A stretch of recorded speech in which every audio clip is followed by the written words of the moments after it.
So I asked God, God sent me an angel from the heavens above.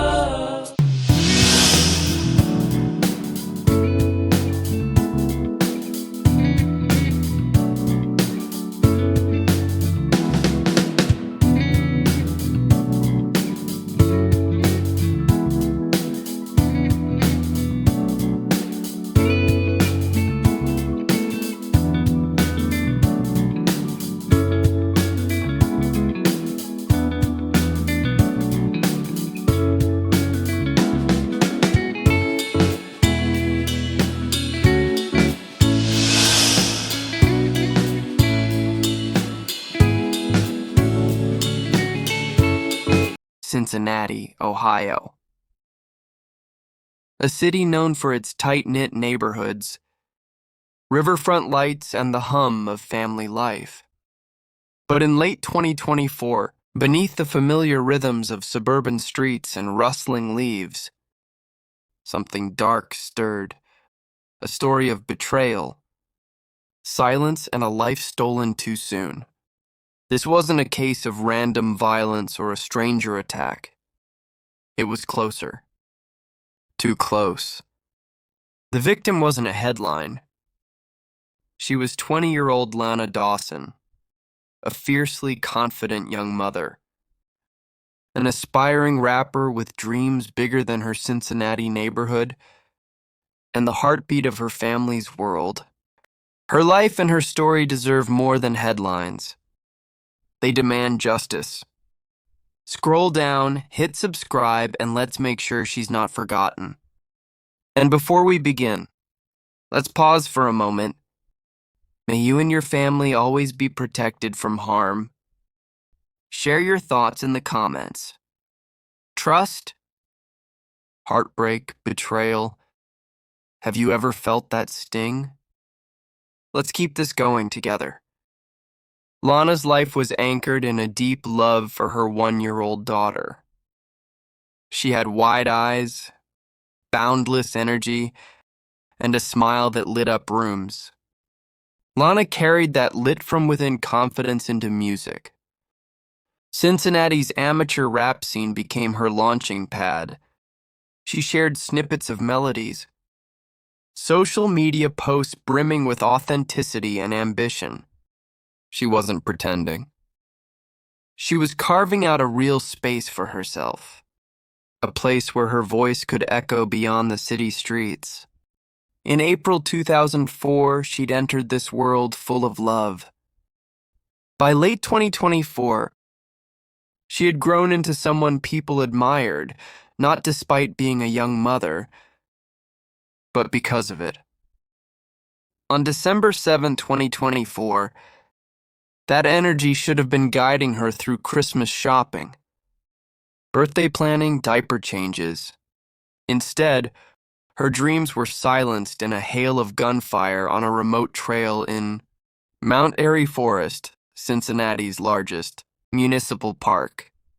8 9mm shell casings. 8 shots. That's not an accident. That's precision.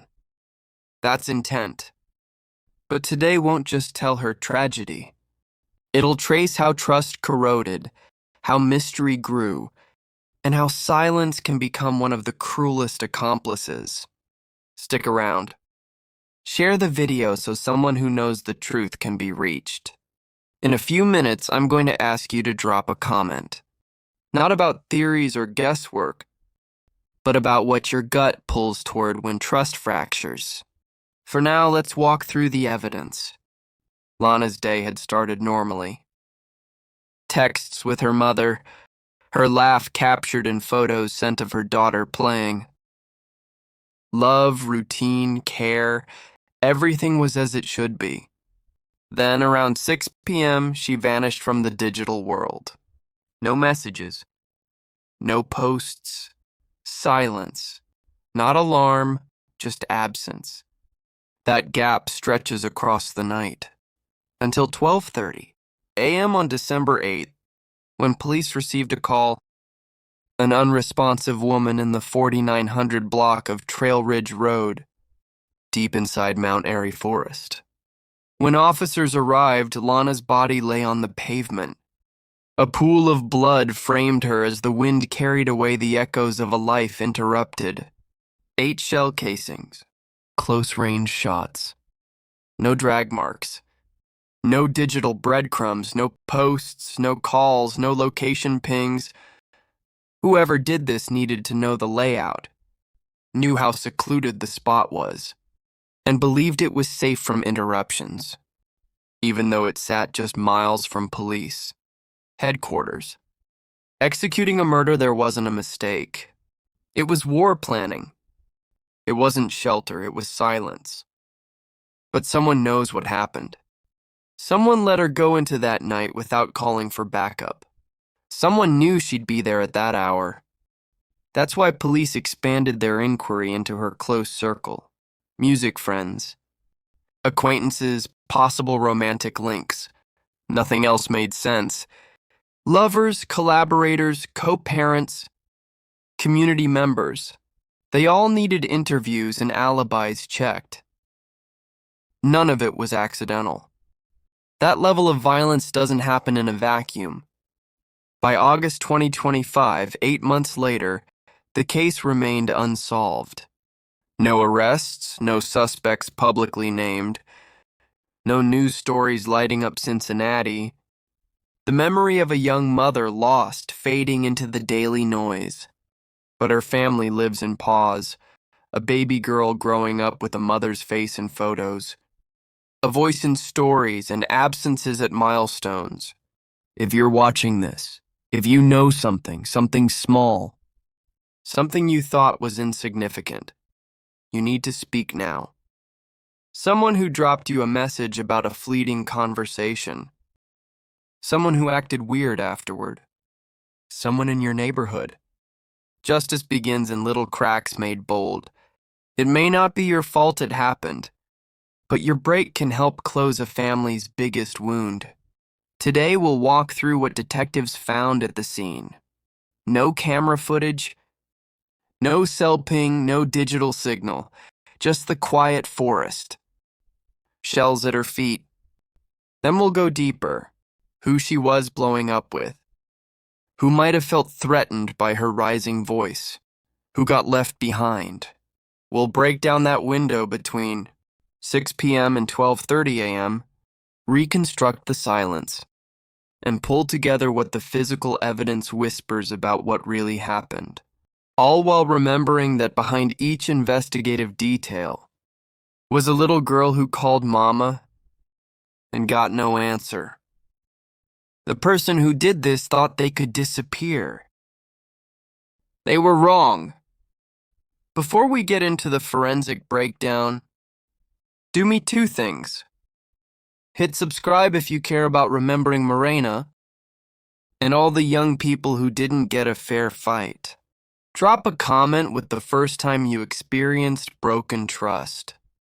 I'm not looking for anyone's secrets, just connecting through what we've all felt. Your truth today might become someone's map tomorrow. We'll go through the evidence, ballistics, timeline theories, motive breakdowns, community dynamics, and the gut check truth that police believe. This was someone she knew and trusted. Some people say Cincinnati's rap scene is competitive. Some say single mothers live under unfair pressure. Some say social media success makes others feel small, but none of that justifies murder. That pressure may expose cracks, but it doesn't lead to gunshots. This was about control, anger, fear in another person. The victims of that deserve answers. As we pull this narrative into focus, let's hold on to the girl, the 1-year-old searching for her mother's footsteps. The text left unsent. The big dreams clipped too early. And if you know anything, you have a duty, not to justice, to humanity. Right now, somewhere, someone knows. You can help end this silence. When we finish, I'll ask you one last time. Would you want your daughter, your sister, your niece's legacy to be forgotten or to be used as a reason to keep holding the spotlight on the unsolved? Crime that claims her name? Prepare to dig deeper with me. Let's chase truth, not whispers. Let's speak for Lana,